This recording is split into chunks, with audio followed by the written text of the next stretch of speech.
রাজধানী ঢাকা শহরে ট্রাফিক সহ গুরুত্বপূর্ণ স্থাপনাগুলোতে নেই আইনশৃঙ্খলা বাহিনীর কোনো সদস্য। গণভবন সেনাবাহিনীর নিয়ন্ত্রণে এলেও এখনও জাতীয় সংসদ ভবন অরক্ষিত। সাধারণ মানুষ পালন করছে ট্রাফিক ব্যবস্থাপনার দায়িত্ব। রাস্তায় গণপরিবহন কম, বাতিল হচ্ছে একের পর এক ফ্লাইট। নিয়ামুল আজিজ সাদেকের রিপোর্ট।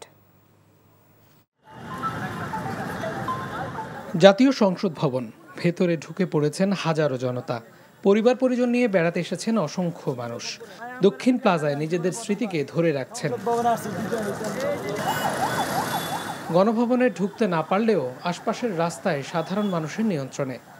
রাস্তায় নেই কোনো ট্রাফিক পুলিশ। সীমিত আকারে চলাচল করা পরিবহনগুলোও মেনে চলছে নিয়ম। হযরত শাহজালাল আন্তর্জাতিক বিমানবন্দরে অলস বসে আছেন শত শত যাত্রী। জেদ্দা, দাম্মাম, কাতার, কুয়েত, মালয়েশিয়া বেশিরভাগ ফ্লাইটই বাতিল হচ্ছে অজানা কারণে। এ নিয়ে কথা বলতেও রাজি নন কর্মকর্তারা। ভোর 7 টাকা করছি, আসার পরে দেখলাম যে লেখা আছে কলমপুরে ফ্লাইট ঠিক আছে। কিছুক্ষণ আগে জানতে পারলাম যে ফ্লাইট ক্যান্সেল। ভিতরে গেলাম, তারা বলতেছে রাত্রে আবার 12টা আবার ক্যান্সেল হয় কিনা তা বলতে পারি। এখানে গতকালকে আসছিলাম রাত্রে, আমি আসার পরে সেখানে কোনো পাই নাই। আমি আবার বোর্ডিংয়ে চলে গেছি। বোর্ডিং থেকে এখনও আসছি, এখনও তাই যোগাযোগ করছি।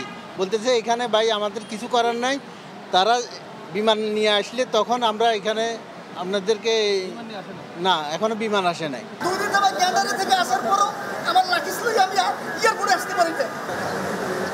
পুরো বিমানবন্দর এলাকায় 2-1 আনসার ও আর্মড পুলিশ ব্যাটালিয়ন ছাড়া পুরো এলাকাই অরক্ষিত।